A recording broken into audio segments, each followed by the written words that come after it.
Sir ಈಗ ಕಾಂಗ್ರೆಸ್ ಅವರು ನೀವು ಓಟ್ ಹಾಕೋದಾದ್ರೆ ನಾವು ಕೂಡ ದೇವಸ್ಥಾನಕ್ಕೆ ಬಿಟ್ಟು ಶುರು ಮಾಡಿ ಕಟ್ಟಿ ನೀವೂ ಅಲ್ವೇ ಅವರ ನಿಮಗೆ ಆ ಅಕ್ಷತೆ ಕಾಳು ಕೊಟ್ಟರು ಅಂತ ಓಟ್ ಹಾಕ್ತಾರೆ ಅಂತ ನಿಮ್ಮ ಭಾವನೆ ಇದ್ರೆ ನೀವು ಅಕ್ಷತೆ ಕಾಳು ಕೊಟ್ಕೊಂಡು ಇಟ್ಕೊಂಡಿರೋರೇನು ನೀವು ಅಕ್ಷತೆ ಕಾಳು ಕೊಟ್ಕೊಂಡೆ ಓಟ್ ಹಾಕ್ಸ್ಕೊಳ್ಳಿ.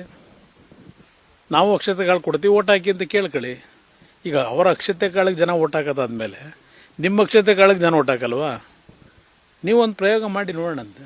ರಾಮನಗರದಲ್ಲಿ 20 ಎಕರೆಯಲ್ಲಿ ರಾಮ ಮಂದಿರ ಕಟ್ತೀವಿ ಅಂತ ಅನೌನ್ಸ್ ಮಾಡಿ ಕಾಂಗ್ರೆಸ್ ಶಾಸಕರು 20 ಎಕರೆನಲ್ಲಿ 100 ಎಕರೆಯಲ್ಲಿ ಕಟ್ಟಿ ನನ್ನ ಬೆಂಬಲ ಇದೆ. ಎಂಟೈರ್ ಬೆಟ್ಟ ಎಲ್ಲ ಕಂಪ್ಲೀಟ್ ಎಲ್ಲ ಒಂದು ದೊಡ್ಡ ಮಟ್ಟದ ಪ್ರವಾಸೋದ್ಯಮ ಮಾಡಲಿಕ್ಕೆ ಏನು ಬೇಕೋ ಕಾರ್ಯಕ್ರಮ ತಗೊಂಬನ್ನಿ. ನಂದು ಧ್ವನಿ ನಿಮ್ಮ ಪರವಾಗಿದೆ.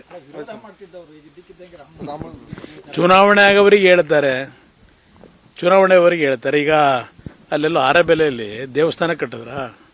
ಆರಬೆಲೆಯಲ್ಲಿ ಕಟ್ಟಿರೋದು ಯಾವುದು? ಯೇಸು ಕ್ರಿಸ್ತನ ಕಟ್ಟೋದು ಯಾಕೆ ಇಟ್ಕೊಂಡವ್ರು ಅದನ್ನ? ಅಲ್ಲಿ ಚರ್ಚ್ ಒಳಗೆ ಏನು ಇಟ್ಕೊಂಡಿದ್ರು ಬಹಳ ವರ್ಷಗಳು? ಏನು ತಗೊಂಡೋಗಿ ಇಟ್ಕೊತಾರೆ ಚರ್ಚ್ ಒಳಗೆ? ಗೊತ್ತಿಲ್ಲದೆ ಇರೋದ? ಚರ್ಚ್ ಕಟ್ಟಿದ್ದು ಆ ದೇವ್ರ ಮೇಲಿರೋ ಭಕ್ತಿಗಲ್ಲ, ಯೇಸು ಮೇಲಿರೋ ಭಕ್ತಿಗಲ್ಲ. ಚರ್ಚ್ ಹೆಸರಿನಲ್ಲಿ ಕಟ್ಕೊಂಡ್ರೆ ಇಲ್ಲಿ ಮಾಡಿರ್ತಾರಲ್ಲ ಅಕ್ರಮ ಎಲ್ಲ ತಗೊಂಡೋಗಿ ಇಟ್ಕೋಬೋದಲ್ಲ, ಅದಕ್ಕೆ ಮಾಡಿ ಇಟ್ಕೊಂಡವ್ರಲ್ವ? ನಾ ಕಾಣಿದೆ ರಾಮನಗರ ನೋಡಿ. ಬಿಜೆಪಿ JDSನ ಹೊಂದಾಣಿಕೆ ಅಂತಕ್ಕಂಥದ್ದು ಈಗೇನು ತೀರ್ಮಾನ ಆಗೋಗಿದೆ.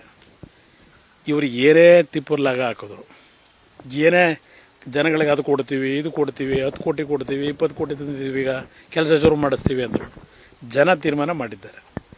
ಬೆಂಗಳೂರು ಗ್ರಾಮಾಂತರದಲ್ಲಿ ಇವತ್ತು ಮೈತ್ರಿ ಪಕ್ಷಗಳ ಅಭ್ಯರ್ಥಿ ಗೆಲ್ತಕ್ಕಂಥದ್ದು ಜನ ಆಶೀರ್ವಾದ ಮಾಡ್ತಾರೆ.